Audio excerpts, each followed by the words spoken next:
My name is Neha Byadwal. I am AIR 260 in this UPSC CSC 2021, and I belong from Jaipur, Rajasthan. And I've done my graduation from IIT Kanpur, both my BS and MS in economics from IIT Kanpur itself. I graduated in 2019, and from 2019 onwards, I've been preparing for the civil services. And I've studied for 3 years, and this was my second attempt. And yeah, that was basically it for as per my description. My journey has been full of ups and downs, as most of you have been experiencing or have experienced. uh, but I've learned a lot of things from my journey. So in 2019, I came to Delhi. I took coaching for 1 year, and then at the end of the year, COVID hit, and so I came to my hometown, that is Jaipur. So for the next 2 years, I studied from my home in Jaipur, and I've took all my tests from my home itself. I've done my answer writing itself from my home. So yeah, that is it. So, as per my strategy goes, during my first prelims, I just finished my coaching in 2019, and then I gave the 2020 attempt. Uh, I don't because of the COVID pandemic, all the negativities. I think that somehow disturbed me to some extent. So. Uh, that year didn't go well for me. I didn't clear prelims. I missed it by some marks. So after that, I changed my strategy. I did a lot of things that were different. Uh, I'll tell you things that I did in my next year, which helped me achieve the success. So in my first attempt, I only did basic books, and I did not attempt question papers. I did not do past year questions, and I did not take test series seriously. I just went through them. I did not revise them. So those were some major mistakes from my side. uh, in my second attempt, I changed my strategy. I Because I gave the attempt that year, so that uh, helped me learn a lot of things, that what I did wrong and what all I've been missing from my preparation. So in my second attempt, as soon as the prelims got over, I took some time off, like 15 20 days I took off, and then I started my preparation. But this time I started my preparation with a strategy. Earlier I did not have any strategy, so this time I started with a strategy that I'll start with my mains preparation, and along the way I will do my test of prelims as well. So in my first year, I separated both the preparation of prelims and mains. This time, I realized that that was a huge mistake that most of us do, that we separate the preparation of two. तो मैंने अपने second attempt में यही किया कि I started with my mains preparation. I started actually with my optional first, and then the GS subjects. So there are different things. आपको prelims में बहुत स्पेसिफिक चीज़ें याद करनी होती हैं, एंड इन मेंस आपको बस ब्रॉडर एक व्यू आस्पेक्ट लेना होता है. And in mains you have to think a lot, and you have to be aware about a lot of stuff. But prelims में ऐसा होता है कि आपको बहुत स्पेसिफिक चीज़ें याद करनी होती हैं. तो वॉट आई डिड वॉज कि आई will do both of my preparation at the same time, कि मैं अपना प्रीलिम्स भी करूँगी और अपना मेंस भी साथ साथ करूँगी, जिससे कि मुझे मेरा दोनों कवर होता रहे. Because that year prelims was in June, and the next prelims was like in October. So in that period, I did a couple of things. So after that prelims, I started with my mains preparation, and what I used to do was I used to study the subject, and I used to study the subject in a manner that I used to cover both my prelims and as well as my mains का aspect. तो मैं दोनों को ही cover करती थी. And at the end of the week, जब भी मतलब सैटरडे संडे होता था, when you use to take a break, मैं भी ब्रेक लेती थी सैटरडे संडे को. तो on Saturday Sunday what I use to do is I use to take one test of mains और एक टेस्ट मैं प्रीलिम्स का लेती थी. तो मेरा दोनों कवर होता रहता था, कि मैंने दोनों मैं कि पिछले वीक में जो भी मैंने पढ़ाई करी है, जैसे मैंने कोई एक सब्जेक्ट उठा लिया, फॉर एग्जांपल हिस्ट्री, तो उसका मैं at the end of the week on Saturday Sunday I use to give दोनों के टेस्ट, मतलब एक प्रीलिम्स टेस्ट देती थी, एक मेंस टेस्ट देती थी। तो इससे एक आपको खुद को भी एक सैटिस्फैक्शन होता था और खुद को भी आपको पता चल जाता था कि आपकी प्रोग्रेस क्या है in terms of your preparation, both mains and ये प्रीलिम्स का। बट मेरा फोकस स्टार्टिंग में 2 months before the actual prelims of 2021 कि I use to focus more on mains, कि मतलब मेरी मेंस की तैयारी पूरी हो जाए, because in my last attempt I did not prepare for mains, I only prepare for prelims and that was a huge blunder. तो सेकेंड अटैम्प्ट में व्हाट आई डिड इज़ कि अब मैं सबसे पहले मैंने मेंस की तैयारी करी और सबसे पहले ऑप्शनल गई, क्योंकि माय ऑप्शनल वाज इकोनॉमिक्स और इकोनॉमिक्स में बहुत बहुत वाइड सिलेबस है। तो मैंने अपना टेस्ट सीरीज़ चालू कर दी जस्ट आफ्टर प्रीलिम्स। तो आप भी, अगर आप अभी आप जो भी अब नेक्स्ट अभी देने वाले हैं, जो जिनको लग रहा है कि उनका प्रीलिम्स क्लियर हो गया और जिनको नहीं भी लग रहा है उनका प्रीलिम्स क्लियर हो गया, तो आई वुड सजेस्ट कि आप अपनी अभी से मेंस की तैयारी चालू कर दीजिए। मतलब आप जो भी है, आप टेस्ट सीरीज़ ज्वाइन कर लीजिए अभी ही, मतलब like in maybe by the next week आप अपनी चालू कर दीजिए। तो हाँ, तो आप अपने टेस्ट सीरीज़ अभी से चालू कर दीजिए, बिकॉज़ आप अपने टेस्ट के साथ साथ अपनी जब प्रिपरेशन करेंगे तो आपको अपनी प्रोग्रेस पता चल जाएगी कि आप कहाँ स्टैंड कर रहे हैं, आपको और कितना पढ़ना है और कहाँ आप क्या कहते हैं, आपको किस किस टॉपिक पे कितना कितना आपको पढ़ना है और आपको किस तरह से आंसर टैकल करना है, आंसर राइटिंग टैकल करनी है। तो हाँ, आई वुड सजेस्ट कि आप अभी से अपनी मेंस की तैयारी चालू कर दीजिए, नो मैटर व्हाट आपका स्टेटस जो भी हो। तो दैट वाज इट। अब मैं आपको सब्जेक्ट वाइज, अच्छा ठीक है, before I go forward let's take up your questions, ठीक है। So some of you are asking कि what should our strategy for the 2023 attempt. तो for 2023 attempt you should be studying the basic subjects now. For example, NCERTs. You can definitely do NCERTs right from the 6th standard. I also did NCERTs because although 6th and 7th and 6th to 10th NCERTs are not that important, but they help you build a clarity and they help you build a base for your preparation. So you can do NCERTs from now on. और बाद में जाके when you are done from 6 to 12 NCERTs and they are NCERTs off, जैसे history की हो गई है और जोग्राफी की हो गई है, और फिर history geography they are most important than polity. And you can also do science and technology की NCERTs which are like physics, chemistry and biology, but not that in detail. मतलब आप पढ़ सकते हैं 6 to 12, because I was from a science background, I did not study science की NCERTs, but आप पढ़ सकते हैं अगर आपका बैकग्राउंड नहीं है, बिकॉज दे 6 to 12 में they give you a clarity. तो जो भी अब 2023 का अटैम्प्ट देने वाले हैं, तो आप अपनी जो भी बेसिक बुक्स हैं उनसे स्टार्ट कर दीजिए। फॉर NCERTs तो बिल्कुल मस्ट है। तो for like next 3-4 months you should be doing NCERTs, और बिल्कुल अच्छे तरीके से।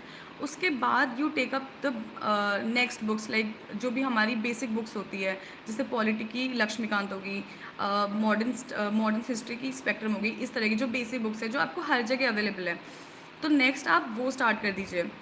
तो फिर 2023 सिंस अभी तो बहुत बाद में है, तो जब एग्ज़ाम में जब एक साल रह जाएगा, तब you should be starting your answer writing, and before that you should be done your with your basics, सारे बेसिक्स में जब NCERTs कर ली, बेसिक बुक्स कर ली, या फिर अपना जो भी ऑप्शनल का जो भी मटेरियल है वो कलेक्ट कर लिया और उनको एक बारी बेसिक रीडिंग दे दी। और सबसे इम्पॉर्टेंट है, ऑप्शनल आप अपना अभी डिसाइड कर लीजिए, जो भी आप 2023 का अटैम्प्ट देने वाले हैं अभी से अपना ऑप्शनल डिसाइड कर लीजिए, बिकॉज दैट हेल्प्स अलॉट कि आपको पहले से क्लैरिटी है। What is the difference between economics of GS and optional paper 2? So there is a huge difference.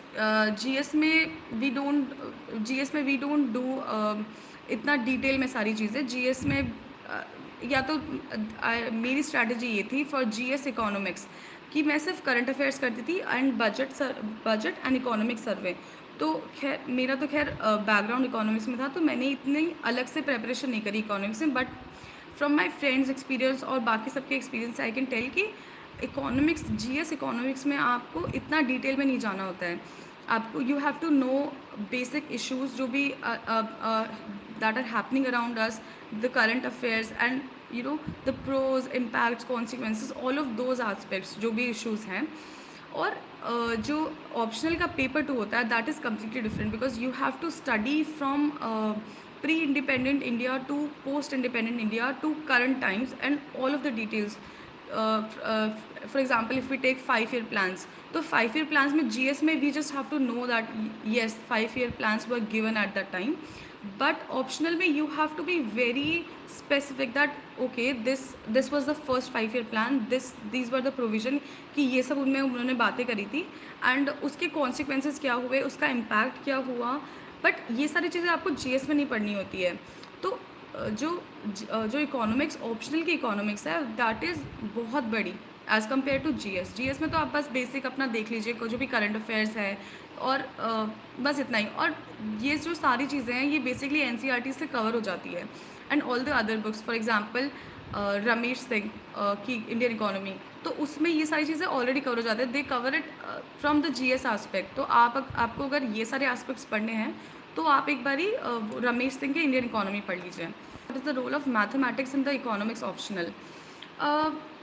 I would say a little because जो इकोनॉमिक्स ऑप्शनल है उसमें न्यूमेरिकल क्वेश्चंस बहुत कम आते हैं and they are coming in the recent years.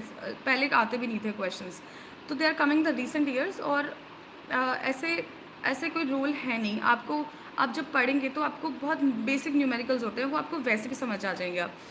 तो इतना कोई मेजर रोल नहीं है. But if your mathematics is मतलब स्ट्रॉन्ग तो आपको डेफिनेटली हेल्प तो होती है. बट अगर आपके मैथमेटिक्स स्ट्रॉन्ग नहीं भी है और कोई बैकग्राउंड नहीं है तो इट डजेंट मैटर आपको, क्योंकि न्यूमेरिकल्स इतने हार्ड नहीं आते हैं और वंस यू आर स्टार्टिंग तो आपको वो सब सॉल्व करना वैसे भी आ जाएगा. तो मतलब there is a role but इतना कोई मेजर रोल नहीं है. Okay, I'll take up the next question. Okay, so before going further, let's talk about my sources for prelims and both for mains. I kept the sources same for both prelims and mains. So if we start with history में ancient and medieval history I did NCERTs जो कि old NCERTs है वो करी मैंने. और उसके अलावा I used to do Vajiram की yellow book for both ancient and medieval.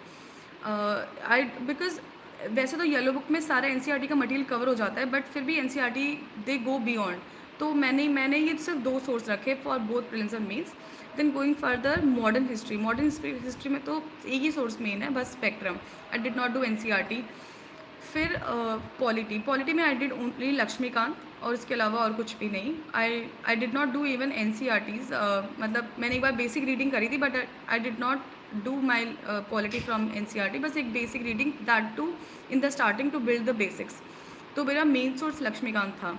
फिर जोग्राफी में आई डिड NCERTs 11-12 की एक्सटेंसिवली. मतलब मैंने उनको बार बार रिवाइज़ किया because they cover the subject extensively the geography subject for UPSC.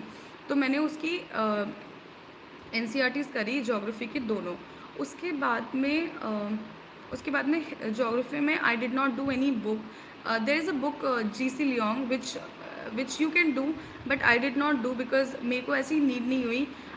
I refer to one note that is PMF IAS के notes. तो they cover the subject extensively. मतलब हर एक टॉपिक का दे गो और भी माइक्रो लेवल पे.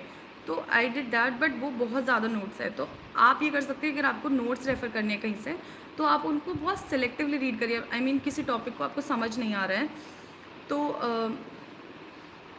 हाँ, तो अगर आपको कोई टॉपिक समझ नहीं आ रहा है तो आप बस उसको एक बारी उसमें से देख लीजिए बिकॉज वो बहुत ईजी लेवल में उसको समझाते हैं. तो मैंने वो किया था. फिर जोग्राफी मेरा NCERT था और ये PMF के नोट्स थे मेजर सोर्स. ठीक है. उसके बाद में पॉलिटी हो गया अपना, हिस्ट्री हो गया, जोग्राफी हो गया. देन देयर वर जैसे इकोनॉमिक्स में I did not do anything special क्योंकि मेरा ऑप्शनल इकोनॉमिक्स था और मेरा बैकग्राउंड भी इकोनॉमिक्स में है. तो मैंने उसे स्पेशल कुछ नहीं किया but I did economic survey is must. और उसकी भी मैंने खुद ने भी उसकी समरी करी थी, बजट की भी समरी करी थी. एंड जो भी टॉपिक्स मुझे नहीं समझ में आते थे there is a notes of Shriram IAS. तो वो क्या करते हैं वो हर पूरा जो सिलेबस है उसको पॉइंट फॉर्मेट में और टॉपिक फॉर्मेट में देते हैं. तो जैसे भी कोई भी टॉपिक है जो मुझे नहीं पता, जिसका मेरे पास कंटेंट नहीं है, क्योंकि ऑप्शनल में तुम्हारा थोड़ा-सा अलग हो जाता है, मेरा इकोनॉमिक्स ऑप्शनल में।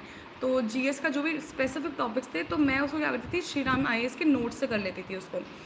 तो वो मेरा एक सोर्स था, और बस मेरे 3 ही सोर्स थे, एक तो बजट, सर्वे और श्रीराम आईएएस के नोट्स, और बाकी I had understanding of economics. और आपके लिए एक और सोर्स हो सकता है, वो है रमेश सिंह की इंडियन इकोनॉमी। तो वो इंडियन इकोनॉमी को पूरा जीएस के पर्सपेक्टिव से पूरा कवर करते हैं। तो दैट इज़ वन सोर्स।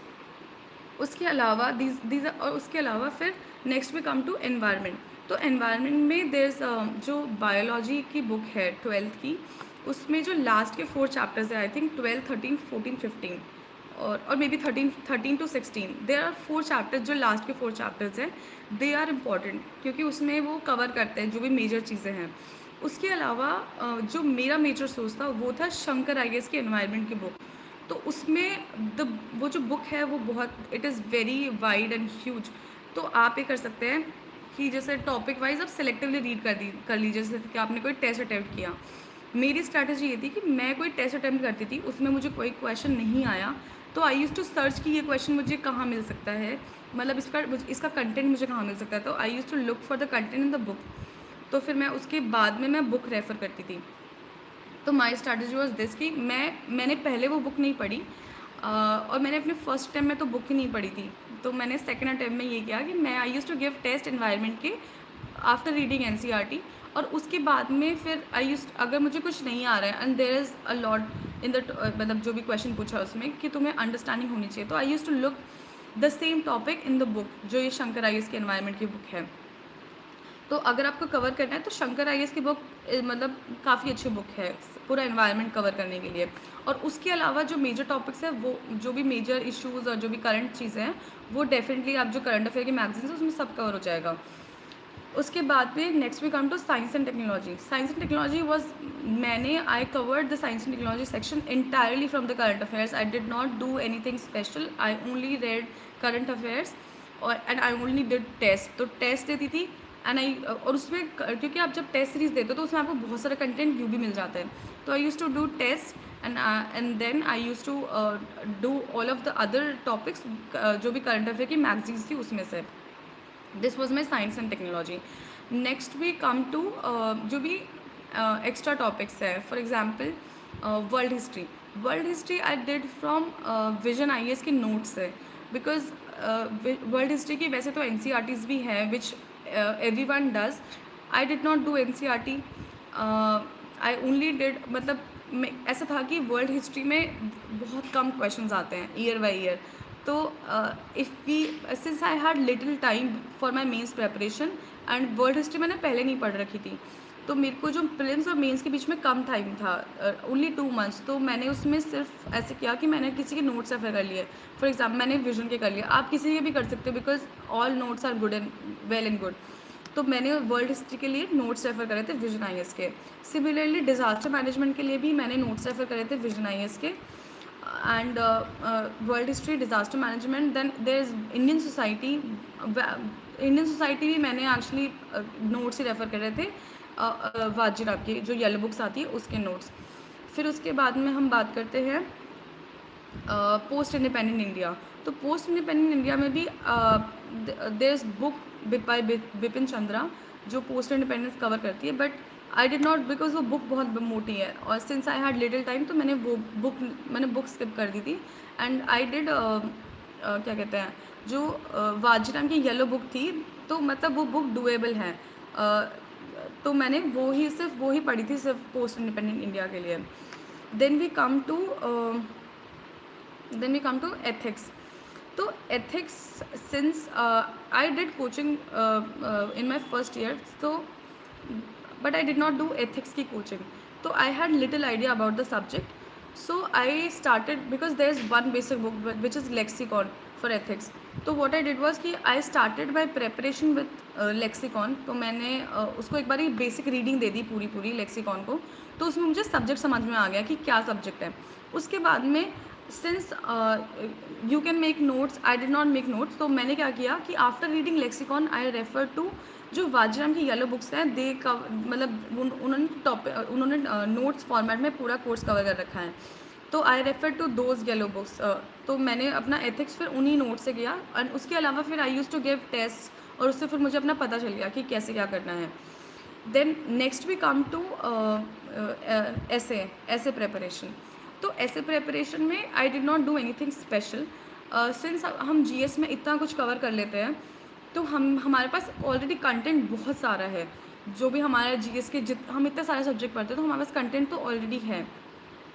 उसके अलावा विद दैट कंटेंट, तो आई कलेक्टेड सम कोड्स। अब आप कोड्स ऐसे कर सकते हैं कि आप नॉर्मली गूगल सर्च कर सकते हैं, या फिर ऐसा होता है कुछ कुछ इंस्टीट्यूट्स अपनी खुद की भी प्रोवाइड करते हैं, मतलब कोड्स की एक they provide 2-3 pages of codes, तो आप ऐसे ही गूगल सर्च कर लीजिए, आपको कोड्स वैसे मिल जाएंगे। उसके अलावा उसके अलावा आई कलेक्टेड गवर्नमेंट स्कीम्स, जैसे हर एक टॉपिक पे एक गवर्नमेंट स्कीम्स आती है, तो आप मतलब ऐसे आपको डिटेल में नहीं चाहिए, बट आप ऐसे दो तीन रख लो हर एक टॉपिक पे, क्योंकि उसमें आप जब आप ऐसे लिखते हो तो वो आपका ऐसे को एकदम रिच बना देती है, तो यू कैन डू दैट। उसके अलावा I refer to toppers copy, जो भी ऐसे राइटिंग है, तो उसमें आपको पता चल जाता है कि ऐसे को किस तरह से टैकल करना है, स्पेशली फिलोसफिकल एसेस। तो मैं अभी आपको अपनी स्ट्रैटेजी बताऊंगी, how I use to tackle my essay, especially philosophical essay. But मेरी स्ट्रैटेजी सिंपल होती थी कि I use to start with a quote और सम बैक स्टोरी, मतलब कोई रियल स्टोरी जो है उसको आई यूज़ टू पुट। तो I started with that, then I use to give a quote, और फिर वैसे वैसे I use to build up my essay. तो ये स्ट्रैटेजी मेरी तभी डेवलप हुई जब मैंने टॉपर कॉपी देखी और उनकी देखी कि वो हाउ दे टैकल द ऐसे। तो मैं आपको बताती हूँ अपना ऐसे की स्ट्रैटेजी मेरी क्या होती थी। तो there are different ways to start your essay. You can either start with a story, you can either start with a quote, और कोई भी मतलब you can build your own hypothetical story, कोई फ्यूचरिस्टिक स्टोरी बना दी। For example water crisis है, तो आपने कोई स्टोरी बता दी कि अच्छा the year is 2024 and the world is starving, मतलब world is getting thirsty, and ऐसे से आप मतलब आप एक स्टोरी बिल्ड कर सकते हैं, and you build a character कि हाँ there is a person named Ravi और मे बी निशा और समवन, तो they are suffering in all dimension because of water scarcity.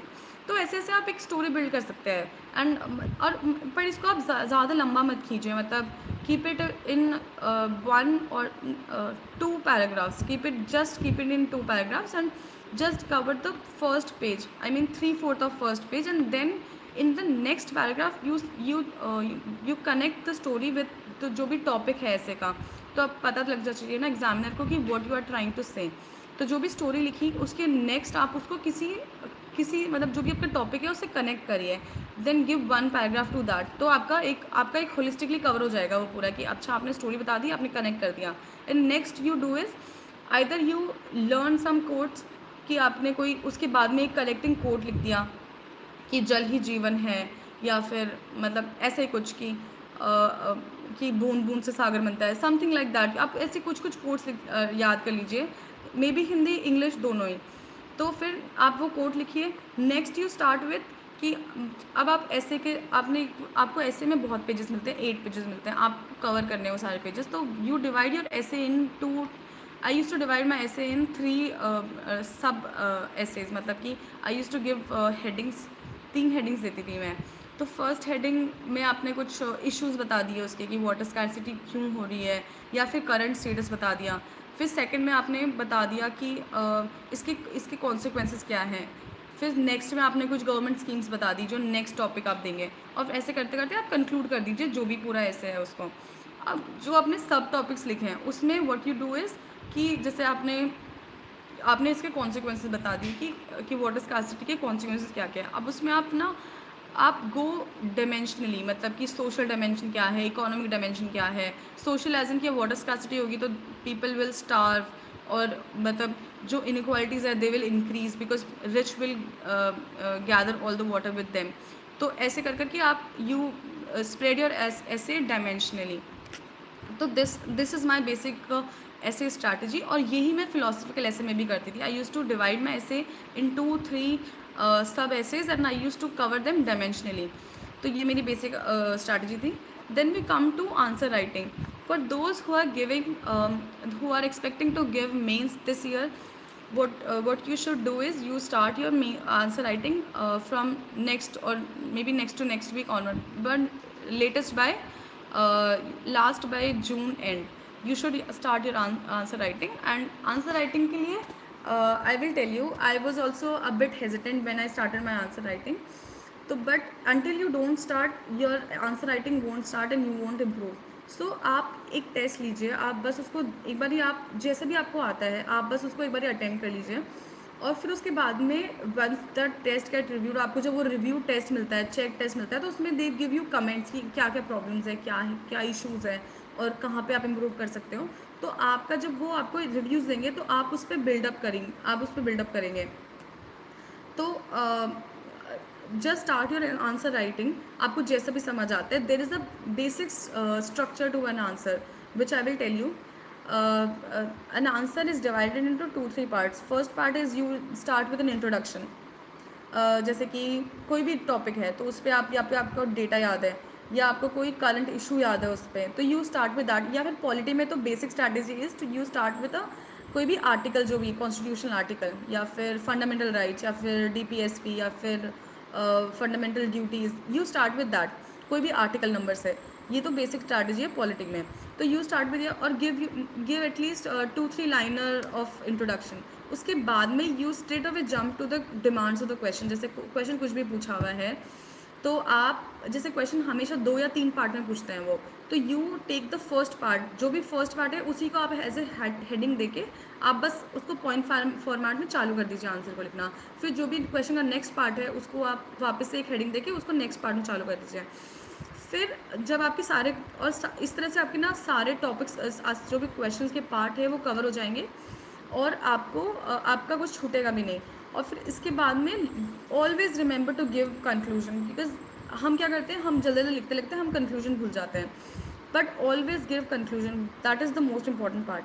मतलब introduction and conclusion, that means you are well aware कि हाँ आपने conclude भी किया आंसर को, यू मतलब ऐसा आपने छोड़ नहीं दिया आंसर को. तो हमेशा लास्ट में कंक्लूजन दीजिए, कुछ भी 2-3 लाइनर का, या फिर वे फॉरवर्ड दे दीजिए, या फिर कोई भी कोई सोशल इशू का क्वेश्चन है तो आप कोई गवर्नमेंट स्कीम बता दीजिए कि लास्ट में कि हाँ मतलब government is taking step and by doing this. तो ये आपका कंक्लूजन हो जाएगा. तो आंसर का हमेशा यही फॉर्मेट होना चाहिए, introduction, then you straight away jump to the question.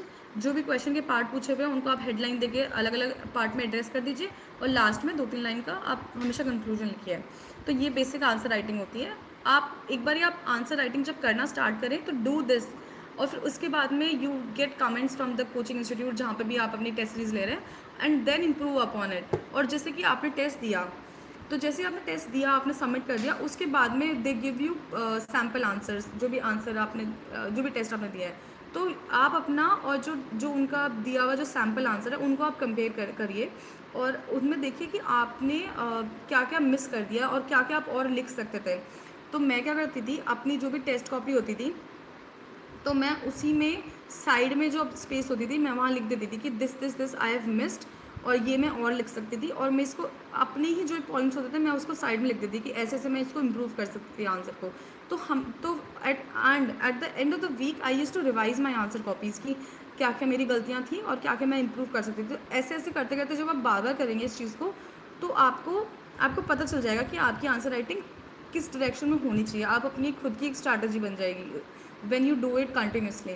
तो मैं यही करती थी, ये मेरा बेसिक आंसर राइटिंग स्ट्रैटेजी थी. बट आई वुड एडवाइज़ कि मोस्ट इंपॉर्टेंट थिंग इज़ कि you start your answer writing as soon as possible, because हम हेजिटेशन में आंसर राइटिंग स्टार्ट ही नहीं करते हैं. तो ये मेरी बेसिक स्ट्रैटेजी थी. Now I'll take up some of your questions. So somebody asked me what's your option. My option was economics. Since my graduation was also from economics, I did my both BS and MS in economics. So I took up economics as my optional. Somebody asked me how to make notes from mains exam. So strategies differ from people to person. I am not fond of notes making. I did not make a lot of notes for my GS preparation or my optional preparation. So I am more into books, मतलब reading books. तो मैंने अपने notes बहुत कम बनाए थे. और mains के लिए what I will tell you what I used to do. I used to go through जो भी करंट अफेयर्स हैं उसमें से, और topic wise topic I used to collect 2-3 things. जैसे कि साइंस एंड टेक्नोलॉजी हो गया, तो उसमें आपके पास आया क्रिप्टो करेंसी का टॉपिक, या फिर ब्लॉकचेन टेक्नोलॉजी आया आपके पास में. तो ब्लॉकचेन टेक्नोलॉजी का एक टॉपिक मैंने अपने नोट्स में लिख लिया, और उसमें जो भी उसका कोई भी डेटा या स्टैटिस्टिक्स है कि इसका भी क्या स्टेटस है, या फिर कोई करंट लॉज है, या फिर कोई रिसेंट इस पर कोई चर्चा चल रही है, तो ऐसे करके ना मैं 5-6 लाइनें लिखती थी बस एक टॉपिक को लेके. तो उसमें क्या होता था कि जब आप आंसर राइटिंग कर रहे हैं ना, तो उसमें आंसर राइटिंग में भी you have to cover at least 5-6 things जो कि मोस्ट इंपॉर्टेंट होती है.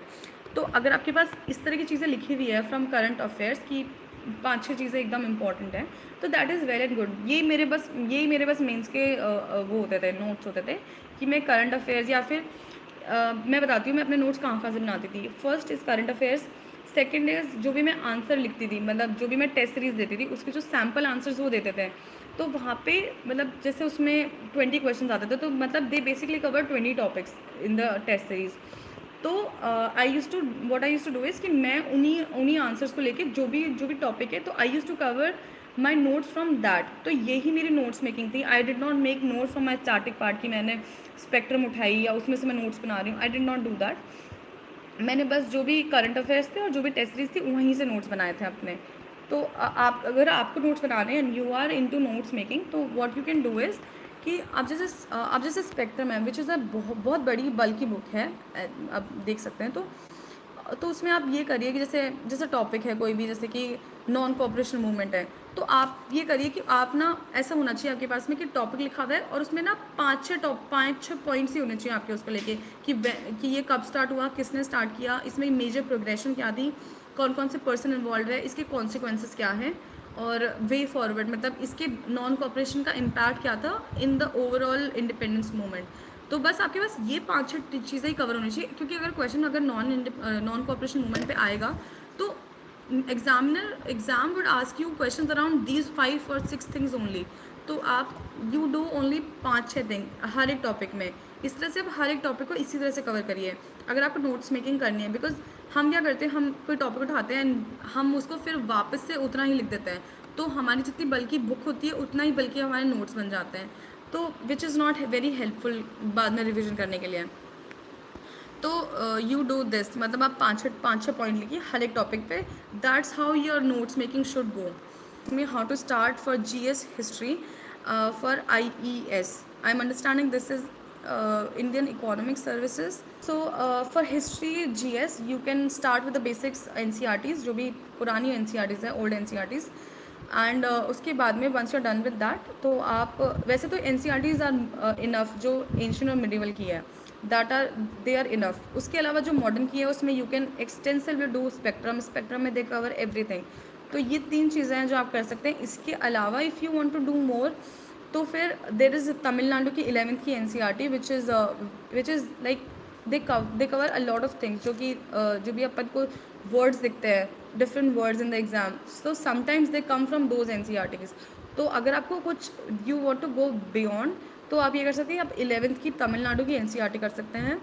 उसके अलावा आप जैसे मैंने वाजीराम की येलो बुक्स रेफ़र करी थी, उसी तरह से आप किसी कोचिंग मटेरियल को भी रेफ़र कर सकते हैं. तो आई ओनली डिड वाजीराम की, तो आई कैन रेफ़र यू कि वाजीराम की आप कर सकते हैं येलो बुक्स. मेरे टाइम में they were well good and enough. बस लेकिन ये 3-4 ही सोर्सेज हैं. And most important thing is don't stretch your sources. मतलब ऐसे नहीं कि आपने एक टॉपिक उठाया and you cover it from 10 different books. तो don't do that because that is very very harmful for your preparation. I did that in my first attempt कि मैंने एक ही सोर्स की बहुत सारी, क्योंकि मेरे दिमाग में ये था कि नहीं, UPSC है तो दे डिमांड मोर. तो I use to cover things from various coaching material या वेरियस बुक्स एक ही बुक, एक ही टॉपिक की मैं 5-6 चीज़ें पढ़ लेती थी, तो दैट वाज़ वेरी हार्मफुल क्योंकि मुझे कुछ याद नहीं होता था। First thing is that, and second thing is sometimes what they do is कि मतलब हर एक मटेरियल में द डेट्स एंड द जो भी पर्टिकुलर्स है दे डिफर, तो विच इज़ वेरी हार्मफुल। तो इसलिए स्टिक टू वन थिंग, जैसे कि एनसीईआरटी है तो दे आर हाईली ट्रस्टेड, तो आप वो कर सकते हैं। But keep your sources limited, very limited. जो आपने सोच लिया है, अनट्रस्ट योर सोर्सेज। ये आपने सोच लिया है कि मेरे को बस इन्हीं टॉपिक से रेफर करना है, तो उसके आप डोंट स्ट्रेच दैट, क्योंकि और just trust those sources and just practice more. um, when to start for mains, if you are giving the next mains, then you should start your preparation from now on, and even if you are giving your mains this year, then also you should start your mains right now, because जो भी prelims की preparation है, which is a subset of mains की preparation, तो तो basically वही है कि आप अगर मेंस का प्रेपरेशन कर रहे हो तो दैट इज़ कि आप प्रीलिम्स का भी प्रेपरेशन कर रहे हो, तो they both are one and the same. What I did was कि मैं अपना बताती हूँ, तो आई जैसे मैंने आपको पहले ही बताया कि आई स्टार्टेड विथ मेंस की preparation, and just 1.5 months before my actual prelims, तो मैंने I completely switch to only prelims, मतलब मैं उसके टेस्ट सीरीज मैंने स्टार्ट कर दी। आई डिड पास्ट ईयर के क्वेश्चन पेपर्स। तो before that I was only doing मतलब मेजरली मेंस, मतलब जैसे आंसर राइटिंग कर ली, थोड़ी नोट्स मेकिंग कर ली, उस तरह से। बट 1.5 मंथ्स और 2 मंथ्स before prelims you should stop your mains preparation and you should मतलब इंटायरली फोकस ऑन प्रीलिम्स, क्योंकि आप प्रीलिम्स का एक मोड होता है, मतलब once you get in that mode, तो आप फिर बस जैसे आप हर दिन या हर ऑल्टरनेट दिन क्वेश्चन पेपर सॉल्व कर रहे हो प्रीलिम्स का, तो आप एक जोन में आ जाते हो कि आप वो क्वेश्चन मतलब प्रैक्टिस करने के जोन में होते हो। तो मतलब just 2 month before the actual prelims you should start extensively prelims, और उससे पहले आप मेंस का पढ़ाई करिए। तो ये मेरी स्ट्रैटेजी थी। Which is the best newspaper for UPSC? I did the Hindu, and there are 2 major paper, एक तो हिंदू हो गया और फिर दूसरा इंडियन एक्सप्रेस हो गया। You can refer to either of those, मतलब इसमें कोई प्रेफरेंस नहीं है, जो भी आपको अच्छा लग रहा है यू डू दैट। जैसे मैंने आई स्टार्टेड विथ हिंदू, फिर बीच में I switch to Indian Express, and then I again switch to Hindu. तो इनमें कोई ऐसा नहीं है कि they are covering the different news, they are basically covering the same thing. तो आप कोई भी एक रेफ़र कर लीजिए, इस पर कोई प्रेफरेंस नहीं है, जो भी आपको अच्छा लग रहा है। Then CSAT strategy. So CSAT में आप ये करिए कि जो भी बेसिक आप the best way to prepare CSAT is, जो भी पास्ट ईयर का क्वेश्चन पेपर है यू टेक देम। आप मैं क्या करती थी, I use to take print outs जो भी पास्ट ईयर के जो क्वेश्चन पेपर्स होते थे, and I use to practice them by my own. तो since I come from science background, science and maths background in my 11th-12, तो मेरे को जो बेसिक अंडरस्टैंडिंग थी वो पहले से ही थी। तो मैं आगे प्रैक्टिस करने के लिए what I use to do is कि मैं बस क्वेश्चन पेपर लेती थी एंड स्टार्टेड सॉल्विंग। और जैसे ऐसे होता है कि उसमें कुछ बेसिक प्रॉब्लम्स होती है जिनके आपको सोल्यूशन वैसे मिल जाते हैं, जैसे कि if you take up with, I am only talking about one example, that is जैसे कि there is one question which is board which goes upstream and downstream and then you have to calculate the speed. तो इस तरह की जो चीज़ें हैं उसके आपको फॉर्मूला मिल जाते हैं, और जैसे profit percent, loss percent, simple interest, तो इन सब के आप ना क्या करिए, वैसे आप ऑनलाइन अगर सर्च करेंगे तो आपको वैसे भी आई थिंक किसी कोचिंग मटेरियल का आपको वो मिल जाएगा, मटेरियल मिल जाएगा covering all of this basic formulas. तो एक बार आप ना किसी भी मटेरियल को रेफर कर लीजिए and you go through that material में एक बारी, और उसके बाद में आप सिर्फ प्रैक्टिस करिए। और प्रैक्टिस एक बुक आती है आई थिंक दीक्षा की, solution of past year question papers, CSAT की भी, तो मैंने भी वही ली थी। तो उसमें दे लास्ट में दे गिव आंसर्स और उसका सोल्यूशन भी देते हैं छोटा सा। तो उससे क्या होता है, आपको पता चल जाता है कि क्वेश्चन को कैसे अटेम्प्ट करना है, और बिकॉज सी सेट के क्वेश्चंस गेट रिपीटेड और मतलब सेम ही पैटर्न पे फॉलो करते रहते हैं वो। तो बेस्ट वे, आप इधर उधर मत भटकिए और डोंट गो थ्रू कि हाँ मैं इसका टेस्ट कर लेता हूँ, उसका टेस्ट कर लेती हूँ। आप बस पास्ट ईयर के पेपर उठाइए, राइट फ्रॉम 2010 से तो आप करिए करिए, तो 2010 से 21, तो इतने सारे क्वेश्चन पेपर्स हैं ना, इतने सारे क्वेश्चन हैं। I think if you do that तो आपका वैसे ही आपका सी सार्ट इंप्रूव हो जाएगा। और जो भी इंग्लिश कॉम्प्रीहेंशन है, you do that from the past year question itself. तो यही सी सार्ट की बेसिक स्ट्रैटेजी है। अगर आपने ये कर लिया तो CSAT आपका डेफिनेटली कोई रोक ही नहीं सकता क्लियर होने से, तो आप ये करिए। Somebody asked me, ma'am mains में नकल हुई क्या? No, no, a big no. बिल्कुल भी चीटिंग नहीं। That exam hall is very strict. If you find cheating और if you found lurking around और looking into somebody others copy, तो आपको बहुत हैवी कॉस्ट कर सकता है, because if you are found cheating तो UPSC can permanently ban you, तो that is a big no. But yeah, that is it. These are the questions we get. Ma'am, I completed my paper 1 of economics. So now how to approach paper 2? So paper 2 के लिए there is two major sources. For pre-independence there is a book by Tirthankar Roy, which cover up to 1947. And then after that 1947 Uma Kapila's book on Indian economy. Those are the major sources. जो दोनों major sources है बस Indian economy को cover करने के लिए. And if you want to go forward, what you can do is you can refer to toppers के जो भी notes है. तो I also refer to toppers के notes because मतलब if you are making your own notes you are basically wasting a lot of time. Even if you want to make notes you can make notes, but I would suggest कि आप topper के answer मतलब नून के notes दे दो, because they cover the notes very exhaustively and extensively and covering every aspect of the subject जो भी required है. तो जैसे कि I would refer you 2-3 toppers. One is Anurag Kumar, then there is Gaurav Agarwal. उनके notes are very good. And then Tejasvi Rana. तो एक बार इनके सबके ब्लॉग्स हैं, इन सबके नोट्स ऑनलाइन अपलोडेड है. I also refer to their notes, तो आप भी उनको रेफ़र कर लीजिए, बिकॉज एक बार आप उनको देख लीजिए, क्योंकि हमें इंडियन इकोनॉमी बहुत बड़ा सब्जेक्ट है. तो हम क्या करते हैं, हम बहुत सारी चीज़ें पढ़ लेते हैं विच आर नॉट रिक्वायर्ड, और हमारा उसमें टाइम वेस्ट होता है. इसलिए बेस्ट वे फॉरवर्ड इज़ कि आप टॉपर्स के एक बार नोट्स देख लीजिए. I also did that. Which book is best for economics optional paper 2? I already told you. Uma Kapila की book है Indian economy पे, you can refer that. Can we rely on Mishra and Puri for optional paper 2? And can we? हाँ, definitely you can rely on Mishra and Puri. I did not do Mishra and Puri because I already did Uma Kapila and then later got to know कि Mishra and Puri is also a good book. तो अगर आप एक कर रहे हैं तो you can skip the other. Me ma'am, how to manage time? This is a question which I get all the time. So managing time is difficult because after studying for so many hours you get bored and you lose the motivation. तो आप ये करिए. Somebody told me in my preparation time कि you don't look at the मतलब futuristic जो भी होने वाला है. Look at day by day schedule. मतलब आप अपना आज का शेड्यूल बनाइए कि आज मुझे ये चीज़ें कवर करनी है. एंड ऐसा तो होता नहीं है कि टाइम मतलब कितने घंटे आपने पढ़ाई करी, दैट विल मेजर कि आपका कितना कोर्स कवर हुआ है. तो आप अपना टाइम के बेसिस पे अपना मेजर मत करिए. आपने जो डिसाइड किया कि आज मुझे ये 4-5 चीज़ें करनी है, तो अगर आपने bye the end of the day if you have done that, और ऐसा हुआ है कि मतलब सिर्फ 5-6 घंटे पढ़ाई करी है and but you have done all the things you have thought of, तो be satisfied. Main thing is be satisfied and be happy. First time में मैं पूरे टाइम स्ट्रेस में रहती थी and that impacted me a lot negatively. तो second time में I was happy and I was satisfied. मैं day by day schedule follow करती थी.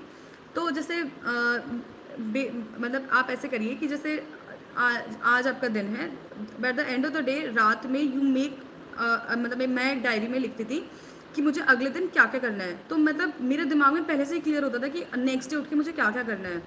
तो जब मेरा डे नेक्स्ट डे स्टार्ट होता था तो मेरे को पहले ही पता होता था ये सारी चीज़ें मुझे करनी है आज. तो आई जस्ट मतलब अगर मैंने bye the end of the day मैंने वो सारी चीज़ें कर ली हैं तो मैं बस खुश रहती थी. I did not measure my study by the hours I give. तो जैसे कभी कभार ऐसा होता था कि मैं सिर्फ 5-6 घंटे ही पढ़ रही हूँ, कभी कभार ऐसा होता था कि मैं 8-9 घंटे भी पढ़ रही हूँ, और बाय मतलब जब एग्ज़ाम पास आता था तो ऐसा भी होता था कि मैं 10-11 घंटे ही पढ़ रही हूँ. तो जो टाइमिंग है दैट विल डिफ़र, बट मतलब आपको ये करना है कि आप जस्ट बी सेटिस्फाइड, और आपको जो भी कवर करना है, जैसे कि अगर आपने ये सोच रखा है कि इस मंथ में मुझे इतने टॉपिक ये सब्जेक्ट मुझे कंप्लीट करने हैं, तो फिर उन सब्जेक्ट के जो टॉपिक्स है divide that day by day, कि मतलब हर दिन आप ये कर लिया है. एंड ऑल्सो जैसे कि after 6-7 days give a buffer day, कि मतलब जैसे ऐसा होता ही है विच इज़ वेरी नॉर्मल कि आपका कोर्स नहीं हुआ या फिर आपने जो सोचा है वो नहीं हुआ. But after 5-6 days give a buffer day कि आपने जो भी नहीं किया है आप उस बफर डे पे कवर करेंगे। तो मैं ये करती थी कि after 6 days I use to give 1 और 2 बफर डेज, जिसमें मतलब जो भी मेरा छूट गया है या जो भी मुझे एक्स्ट्रा करना है वो मैं उसमें करती थी।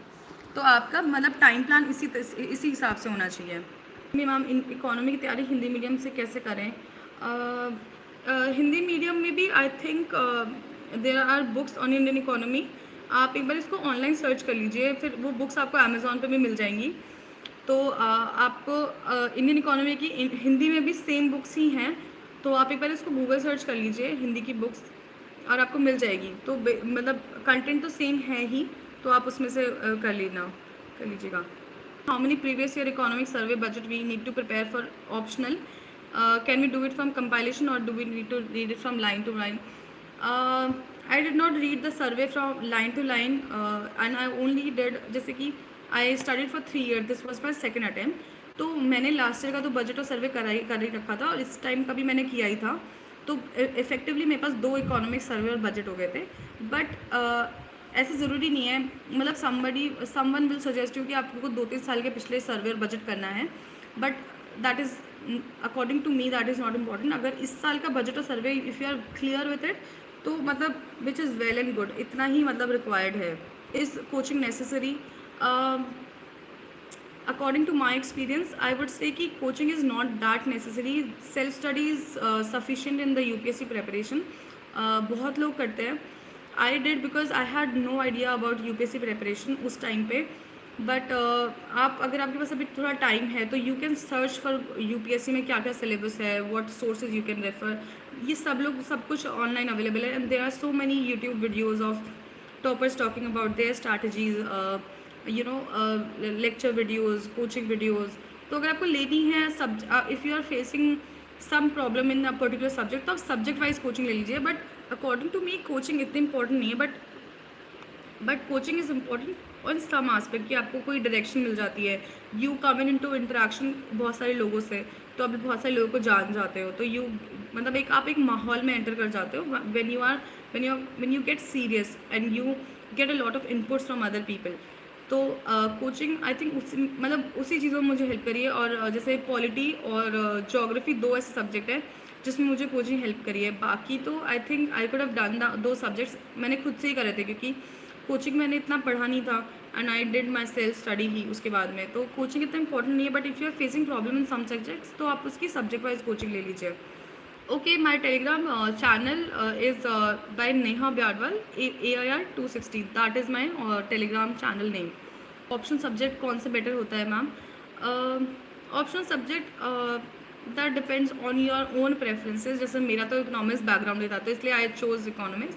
बट अगर आपको किसी पर्टिकुलर सब्जेक्ट में इंटरेस्ट है तो आप definitely you go for that optional, जो भी मतलब आपका कोई भी प्रेफरेंस हो सकता है उसमें। और ये जो चीज़ें होती है ना कि ये this option is very scoring, but अगर वो स्कोरिंग तो तब है ना जब आपको उसमें उस ऑप्शन में इंटरेस्ट आ रहा हो एंड यू आर मतलब ready for preparing for the subject, तो वो तो तब इम्पॉर्टेंट होएगा, तब आपको मैटर करेगा। तो अगर आपका जेन्युइनली किसी सब्जेक्ट में इंटरेस्ट है तो आई वुड सजेस्ट कि आप उसी सब्जेक्ट को चूज़ करें, बिकॉज उसको क्योंकि ऑप्शन में you cover the subject at a graduation level, तो आपको एक जेन्युइन इंटरेस्ट होना बहुत ज़रूरी है ऑप्शन में। अदरवाइज मतलब at the mid of the preparation आपको ऐसा लगेगा कि मैंने क्या सब्जेक्ट चूज़ कर लिया है।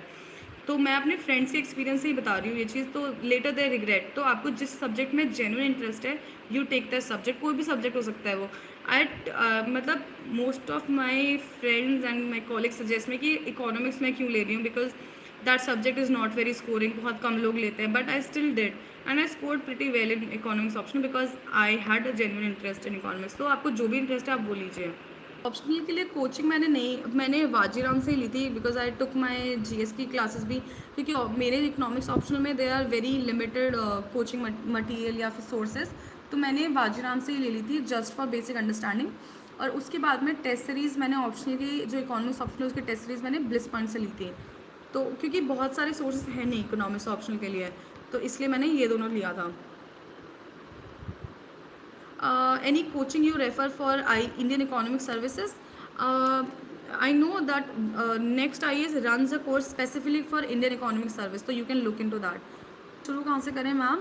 BSc पार्ट 1 में हूँ अभी, तो शुरू आप करिए बेसिक एनसीईआरटी से ही, दैट मैंने पहले भी आपको बताया कि आप बेसिक एनसीईआरटी से चालू करिए। Ma'am, I am facing problem in geography और इकोनॉमी।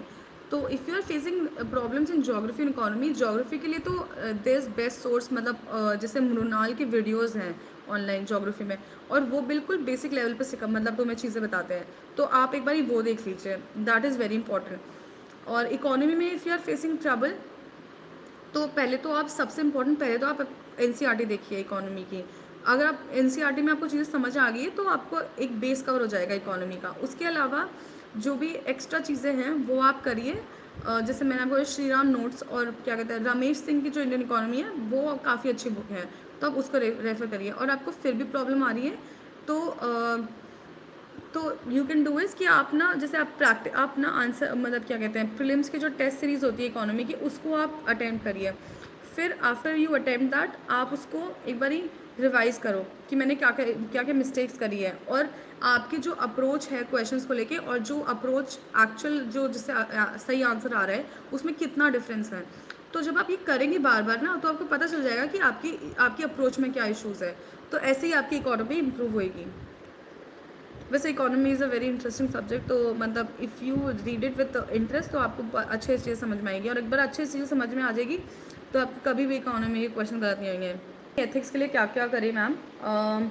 एथिक्स के लिए आप, जैसे मैंने क्या था, मैंने तो लेक्सिकॉन की एक बारी बेसिक रीडिंग कर ली थी, और उसके बाद में मैंने फिर जो वाजीराम के जो नोट्स है, जो उनकी येलो बुक्स आती है एथिक्स को, तो मैंने वही रेफ़र कर लिया था। उसके अलावा मैंने फिर सीधा आंसर राइटिंग स्टार्ट करी थी, तो आंसर राइटिंग से फिर मेरे को थोड़ा और आइडिया लग गया कि क्या क्या करना है एथिक्स में, तो वैसे I proceeded. Important government reports you prepared for GS? I did not prepare any special reports, but yes in economy जैसे मेरा ऑप्शन था तो उसमें आई डिड सम रिपोर्ट, जैसे अशोक गुलाटी की जो है कि doubling farmer income by 2022, that report. Then there were other reports, पर जीएस के लिए I did not do any thing special. जैसे कि लोग बोलते हैं एआरसी की रिपोर्ट प्रिपेयर करिए, बट एआरसी की रिपोर्ट बहुत ज़्यादा बड़ी है, तो alternatively what you can do is, जैसे कि अब उसमें क्या होता है कि एआरसी की रिपोर्ट में जैसे कि they are divided in I think 12 और 13 सब रिपोर्ट्स, तो टॉपिक वाइज। तो what you can do is कि हर एक टॉपिक में लास्ट में दे गिव रिकमेंडेशंस, तो आपको, मतलब आप topic wise topic, if you want, if you can remember those recommendation, that is well and good, if you can do that.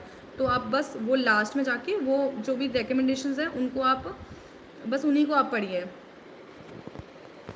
तो if you want to prepare that, तो वो तो काफ़ी अच्छा है, मतलब but I did not do that क्योंकि मेरे पास कम टाइम था for mains. Current affairs for optional like any economic paper और ईपीडब्ल्यूडी और any other, please give some idea. Okay, I did my current affairs from जो भी current अपने मंथली मैगजीन्स करते हैं उससे ही, और उसके अलावा आई डिड नॉट, आई डिड जो भी क्या कहते हैं इकोनॉमिक टाइम्स जो होता है, बट वो भी मैंने बहुत कम टाइम के लिए किया था। उसके अलावा आई सब्सक्राइब टू पीडब्ल्यू, तो उसमें मतलब जैसे कि मुझे कोई स्पेसिफिक चीज़ चाहिए होती थी, जैसे कि I wanted to collect material on missing middle, तो उसमें वो टॉपिक बहुत अच्छे से किसी ने पेपर लिख रखा था, तो वो चीज़ अगर आपको लेना है तो वो तो बहुत हेल्पफुल रहता है ईपीडब्ल्यू की सब्सक्रिप्शन, क्योंकि आपको उसमें ना काफ़ी सारा मटेरियल मिल जाता है to back your answer in the main exam. और अगर आप इस तरह से रेफ़र करके कोई पेपर का रेफरेंस दे रहे हो ना, तो आपको आंसर्स, आपको जो मार्क्स है वो बहुत हाई मिलते हैं। ऑप्शन के लिए कोचिंग इज़ ना for self study, either of the two. अगर आपका इकोनॉमिक्स में बैकग्राउंड है तो सेल्फ स्टडी सफिशिएंट, इकोनॉमिक्स में बैकग्राउंड नहीं है तो कोचिंग मतलब इंपॉर्टेंट होती है। इकोनॉमिक्स ऐसे खुद से समझना is difficult. Somebody asked me कि इंग्लिश मीडियम से, हाँ मैं इंग्लिश मीडियम से थी। What I do for preparation of UPSC from class 9? आप एनसीईआरटी फ्रॉम क्लास 9 आप एक बार बेसिक रीडिंग मार लीजिए उनको, तो आपको समझ आ जाएगा। आई ऑलरेडी टॉक्ड अबाउट कि डू पास्ट ईयर क्वेश्चंस, जो पास्ट ईयर के जो यूपीएससी के जो प्रीलिम्स के पेपर है, do that. Me you also prepare for IES and given that answer? No, I did not prepare for ES और neither given the exam nor fill the form. Since independence or Indian economy performance and policies, you can refer Uma Kapila, and additionally you can refer topper notes. How did you write answers for economics optional? So economics optional answer writing is way different from GS की answer writing. तो GS के answer writing में the general guidance is कि आप उसको point format में लिखिए, but there is no such thing for economics optional. आप उसको पैराग्राफ में लिखिए, but again the answer structure remains the same. You start with an introduction, then you straight away jump to the questions जो भी पूछा हुआ है, and then जो भी टॉपिक्स सब टॉपिक्स जो भी पूछे हुए हैं you address that and then last में given conclusion. But economics option paper 1 की मैं जब बात करती हूँ तो उसके अंदर सबसे इम्पॉर्टेंट है diagram making and you correctly identifying the जो भी मॉडल जो पूछा गया है, तो दैट इज़ वेरी इंपॉर्टेंट. और जो भी डायग्राम आप बना रहे हैं आप उसको keep it very well labelled. ऐसे नहीं कि डायग्राम बना के बस छोड़ दिया. यू ऑल्सो राइट नीचे कि किसका डायग्राम है, जो एक्स और वाई एक्सिस है उसको अच्छे से डिफाइन करिए. तो that is very important. They give points on that, तो वो इम्पॉर्टेंट है. प्रीलिम्स के कितने क्वेश्चंस अटेम्प्ट करने चाहिए? तो मैं अपना just before 1.5 months before prelims, तो मैंने हर दिन एक प्रीलिम्स का टेस्ट देती थी. तो कोई क्वेश्चंस डिफाइन नहीं है. इफ़ यू आर श्योर कि हाँ यू आर वेल प्रिपेयर, तो आप मतलब आप कम टेस्ट दे सकते हैं. अगर आपको लग रहा है कि नहीं आई नीड मोर प्रैक्टिस, तो आप जैसे मैं करती थी, I use to give 1 test every day, sometimes 2 test in a day. तो आप इसका कोई क्राइटेरिया डिफाइन नहीं है. तो आप अपने हिसाब से आपकी जो भी आपको लग रहा है जो भी लेवल है उसके हिसाब से आप करिए. Question: what should be the plan till prelims result? So till prelims result you should do 2-3 things. First is identify your sources for the GS preparation. मतलब आप उनको एक लिस्ट में लिख लीजिए कि ये सोर्सेज आई विल रेफर, क्योंकि उसके बाद में यू डोंट डाइवर्ट कि अब ये मेरे सोर्सेज है, बस कीप दैट कि इतना ही करना है मुझे. तो एक बार सोर्स डिफाइन कर लीजिए. सिमिलरली डू फॉर ऑप्शन के भी सोर्स डिफाइन कर लीजिए. Write that in a piece of paper और ऑन अ मतलब जो भी आप यूज़ करते हैं ऑनलाइन, कुछ भी जो भी यूज़ करते हैं उस पर, बट डू दैट. फिर second thing is look for जो भी टेस्ट सीरीज होने वाली है, आइदर सब्सक्राइब टू देम और जस्ट कीप देम रेडी कि हाँ मतलब I will subscribe to them. I think by the end of this month prelims का रिजल्ट आ जाएगा, तो मतलब आप ऐसा कर सकते हैं कि कीप दैट कि इस तक I will subscribe to one test series, तो वो कर लीजिए. Third thing is just start your mains की प्रेपरेशन. मतलब ये मेरा सबसे इंपॉर्टेंट सजेशन है, जस्ट स्टार्ट योर मेंस की preparation. I started with optional, you can start with GS और either optional. Okay, somebody asked me कि आप फ्लुएंटली इंग्लिश में कैसा बोलना सीखे. Since my background is in English, तो मैंने मेरा इंग्लिश में मैंने काफ़ी बात करी है सिंस माई स्कूल, तो इसलिए मेरी फ्लुएंट है. आप बंगाल से है सो हिंदी भी ठीक करनी है. तो आप अगर आपको हिंदी ठीक करनी है तो आप ज़्यादा से ज़्यादा अपने आप से हिंदी में बात करने की प्रैक्टिस करिए. How to write answer effectively answers have some criterias कि आप उसको डायमेंशनली पूरी तरह से कवर कर रहे हैं. How to improve English speaking? Just start talking yourself in English. That's how you'll improve your English, or start talking to your friends in English. तो ये है. How to deal with pressure during the preparation? Definitely and surely there are times when you are under stress और आपको बिल्कुल पढ़ने का मन नहीं करता है, and you come under such huge pressure कि आप क्या करें. तो उसके लिए डील करने के लिए स्टार्ट रिमाइंडिंग योर सेल्फ कि this is because you are doing this for your own self. तो आप अपने आप को इतना क्यों परेशान कर रहे हैं. आप ultimately you are doing this for your self. तो जब मेरा स्ट्रेसफुल डे आता था आई यूज टू मतलब रिमाइंड मी दैट कि मैं मेरे लिए ही तो कर रही हूँ ये चीज़. तो अगर मुझे आज नहीं मन कर रहा पढ़ने का तो आई विल टेक ब्रेक. और आप ऐसा होता है कि इफ़ यू टेक ब्रेक तो यू कम अंडर गिल्ट, और गिल्ट से फिर ऐसा होता है कि you get motivation. I use to get motivation जब मुझे गिल्ट होता था कि अब मैंने पढ़ाई नहीं करी है. तो फिर I use to make a plan कि अब मेरे को आज ये करना है and I will do this, और फिर आई विल बी सेटिस्फाइड. सबसे इंपॉर्टेंट थिंग है जैसे मैंने आपको बोला कि सेटिस्फैक्शन एंड हैप्पीनेस. अगर आपके पास ये दोनों है थ्रू आउट योर प्रेपरेशन, तो आप स्ट्रेस में आके भी आप स्ट्रेस में नहीं आएंगे, क्योंकि you are satisfied with your self जो आप प्रिपेयर कर रहे हो. जस्ट इंश्योर दैट कि जो आप कर रहे हो आप उससे कम्प्लीटली सेटिस्फाइड हो. मेंस की टेस्ट सीरीज प्रीलिम के कितने दिन पहले तक लिख सकते हैं? As I said I took my last mains का टेस्ट 1.5 months बिफोर प्रीलिम्स. तो वो आइडियली बेस्ट टाइम होता है. बस उसके बाद में फिर आप प्रीलिम्स के टेस्ट देने लग जाते हो. इसलिए घर से तैयारी कर सकते हैं, बिल्कुल कर सकते हैं. आई did my preparation from home, तो आप घर से तैयारी बिल्कुल कर सकते हैं. करंट अफेयर्स के लिए I use to do vision के करंट अफेयर्स, बट आप जो मंथली करंट अफेयर की मैगजीन आती है वहाँ से. But you can do from कोई भी कोचिंग मटेरियल, मतलब कोई भी कोचिंग की current affairs, because they are effectively same. तो कोई भी एक आप बट सबसे इंपॉर्टेंट थिंग इज़ कि ओनली कीप वन. ऐसे नहीं कि आपने विजन का भी कर लिया, आपने इनसाइड का भी कर लिया, आपने नेक्स्ट IAS का भी कर लिया. That is very harmful. तो आप एक ही सोर्स, एक ही मैगजीन रखिए. I think I've given my email and my Instagram ID. You can message me there. I will surely reply to that. तो आप वो कर लीजिए. Because once I start my comment section, then there will be so many messages that I won't be able to reply and I won't be able to give the attention. तो आप मुझे directly email कर दीजिए. That way आपको I will definitely reply to that. ऐसे preparation tips और ऐसे preparation is no different. आप जीएस की प्रेपरेशन वैसे भी कर ही रहे हैं, तो you have enough content for your preparation. तो आप you look in to the toppers की जो ऐसे राइटिंग है उसको देखिए and you build your content based on that. तो यही बेसिक में ऐसे की प्रेपरेशन की स्ट्रैटेजी होती है. एथिक्स का I have already talked about. Ethics के लिए you can refer Lexicon and then you can refer I did Vajiram की yellow books for extra material on ethics. Vibhas sir की optional coaching, actually I also did my coaching with Vibhas sir, my entire optional coaching. तो he is a very good teacher and he covers the course extensively. तो you can because I don't know any other coaching who provides coaching specifically. There's one other, I think Bliss Point also provide coaching, but I'm not very sure of that. But I did my coaching with Vibhas sir and he's an excellent teacher. You can continue with him. Okay, I'll take up this last question on your interview experience. My interview experience was very pleasant. I practiced a lot before giving my actual interview. I took six, I think yes, six mock interviews before giving my actual interview, and so after giving six mocks to become confident, and then in my main interview I wasn't nervous. And the people of UPSC, they are very friendly and they provide with a cordial environment, and they listen to you very keenly and they give you time and they are very pleasant. So okay, I take up this last. Science से हूँ, अब optional कैसे select करूँ. तो you can look for the subjects. जैसे कि I think बहुत सारे ऑप्शनल हैं. फिजिक्स ऑप्शनल है और आई थिंक केमिस्ट्री भी ऑप्शनल है. तो आप एक बार उनके क्या करिए, पास्ट ईयर के क्वेश्चन पेपर देख लीजिए, तो आपको आइडिया मिल जाएगा कि आपको क्या आपको whether you can tackle that.